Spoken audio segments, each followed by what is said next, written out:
Good evening.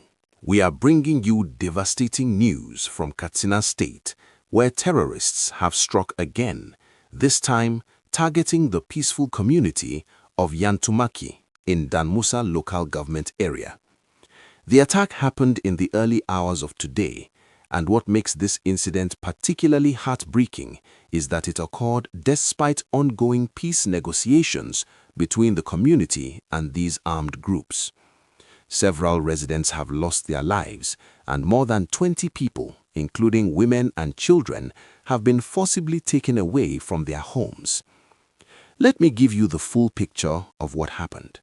According to multiple reports coming from the area, the attackers stormed Yantumaki village around 2 o'clock this morning when most residents were fast asleep.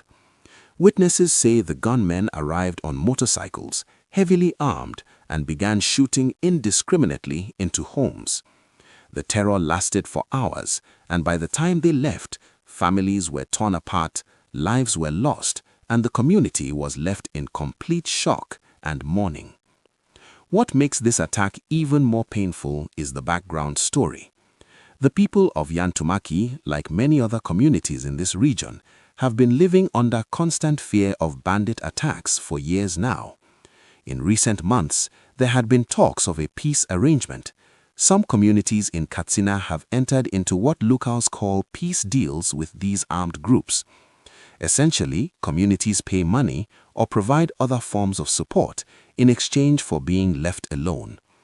It is a controversial arrangement that many Nigerians have criticized because it feels like rewarding criminals for their actions. But for communities that have watched their loved ones killed, their farms abandoned, and their children unable to go to school, they see it as the only way to survive when protection from security forces seems inadequate. Yantumaki was reportedly one of these communities that had entered into such an arrangement. Residents had been making payments and following the terms they believed would keep them safe. So, you can imagine the betrayal, the shock and the horror when these same terrorists showed up in the dead of night and carried out this brutal attack anyway. The peace deal meant nothing, the promises were worthless, and now families are burying their dead and desperately searching for their missing loved ones. The identities of all the victims have not been fully released yet, but local sources confirm that among those killed are farmers, traders, and ordinary working people who were simply trying to live their lives. The abducted persons include men, women, and even some teenagers. Their families are now living in agony, not knowing where their loved ones are, what conditions they are being kept in, or what demands the kidnappers will make for their release. Typically, these criminal groups demand huge ransoms that poor rural families simply cannot afford. This attack is not happening in isolation.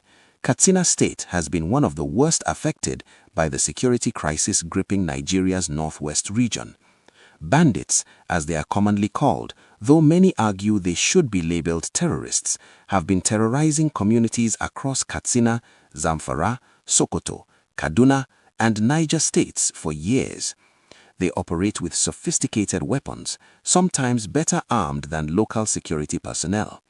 They attack villages, kill people, burn homes, steal livestock, and kidnap for ransom. Farming has become nearly impossible in many areas because farmers are afraid to go to their fields. Schools have been closed because students and teachers are not safe. The government has tried various approaches. There have been military operations, airstrikes, ground troop deployment, and yes, even controversial amnesty programs and peace negotiations with some of these groups. But as we are seeing today in Yantumaki, none of these approaches seem to provide lasting safety for ordinary Nigerians living in these communities. If you are finding this report informative and you want to stay updated on important news like this, please take a moment to subscribe to the channel and hit the like button so more people can see this story and understand what our fellow citizens are going through. The question many people are asking tonight is what happens next. Will security forces respond effectively this time? Will they rescue the kidnapped victims before harm comes to them? Will there be any consequences for the attackers? And perhaps most importantly, When will the government provide a permanent solution to this crisis that has been going on for far too long? Communities like Yantumaki should not have to choose between paying criminals for protection or facing deadly attacks. Nigerian citizens deserve better than this. Some security analysts have pointed out that these peace deals often fail because they are not comprehensive. The groups are not centralized. One faction might agree to peace, while another attacks anyway. There's also the issue of trust. Criminal gangs have no real incentive to honor these agreements when they can keep making money through violence. And when communities pay them, it only strengthens their operations and gives them more resources to continue their criminal activities elsewhere. As we speak, security operatives are said to be on the ground in the area, though details about rescue operations remain unclear. The families of the abducted are calling on the government, on security agencies, and on anyone who can help to do everything possible to bring their loved ones home safely.